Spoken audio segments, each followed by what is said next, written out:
Bonjour, bienvenue. Je suis votre prof virtuel.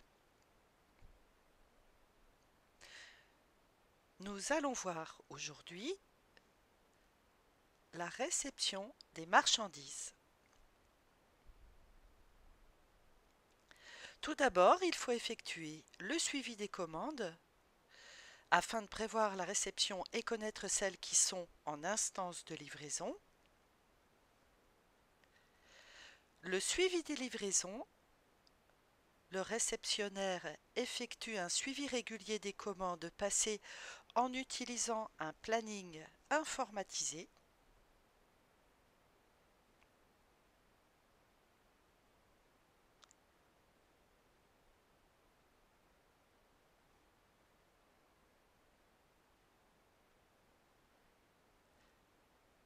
Il peut ainsi visualiser les livraisons prévues, mais surtout, il pourra constater les éventuels retards. Pour,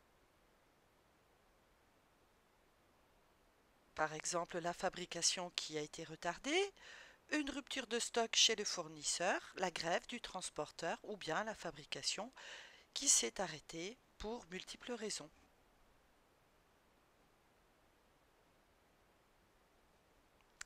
Il effectuera des actions de relance en contactant le fournisseur par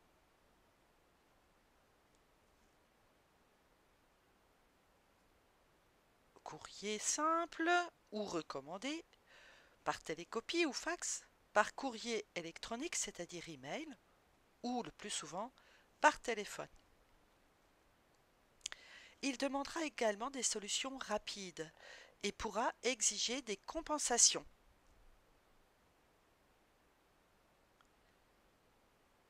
C'est-à-dire la livraison ultra rapide express, donc sans frais, ou que le fournisseur propose des produits similaires, ou bien une réduction sur le reste de la facture. Le contrôle de la livraison s'effectue lorsque la marchandise est déchargée en zone de réception, dans l'entrepôt, c'est-à-dire dans la réserve. Le premier contrôle s'effectue en présence du livreur. Il s'agit d'un contrôle rapide. On regarde s'il n'y a pas de choses cassées, de choses abîmées, s'il y a des palettes selon le nombre du bon de livraison ou la lettre de voiture que le transporteur a amené avec lui.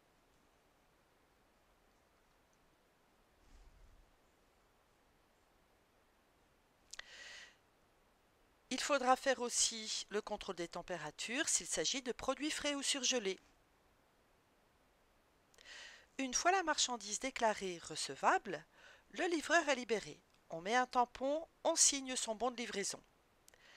La marchandise est dans la zone de déballage. Il y a à ce moment-là un contrôle rigoureux qui est fait. Il s'agit d'effectuer un contrôle quantitatif. Combien on a de marchandises? On compte.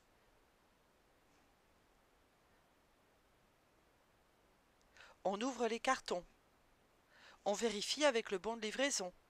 Et on vérifie avec le bon de commande s'il y a des articles manquants ou bien en trop ou bien une erreur de référence.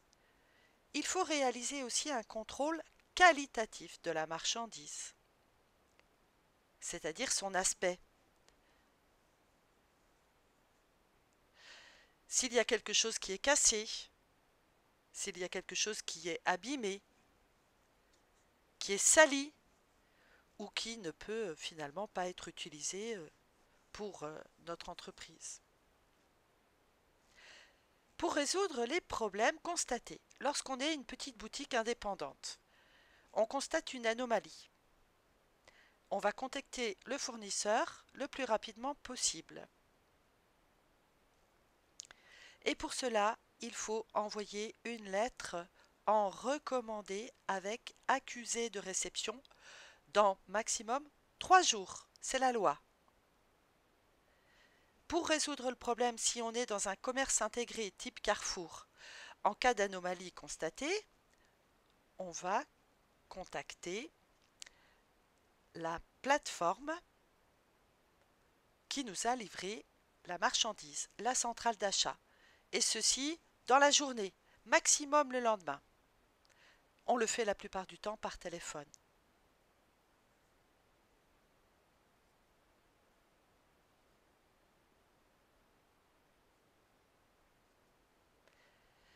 Ensuite, si la réception est validée, on va pouvoir ranger la marchandise dans la zone de stockage de notre réserve ou bien l'amener directement en rayon si on est un magasin. Il faudra aussi mettre à jour les stocks. Le réceptionnaire enregistre les entrées de marchandises que l'on a validées, souvent en les scannant avec une douchette, puisque le code barre permet une lecture très rapide des références. Le logiciel des stocks propre à l'enseigne permet de connaître à tout moment les quantités disponibles et donc la valeur de notre stock.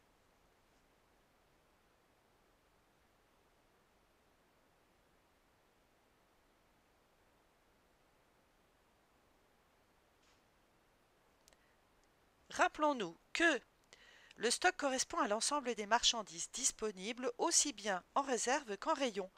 Lorsqu'on dit qu'il y a une rupture de stock, cela signifie qu'il n'y a plus de marchandises dans le magasin, ni en réserve, ni en rayon.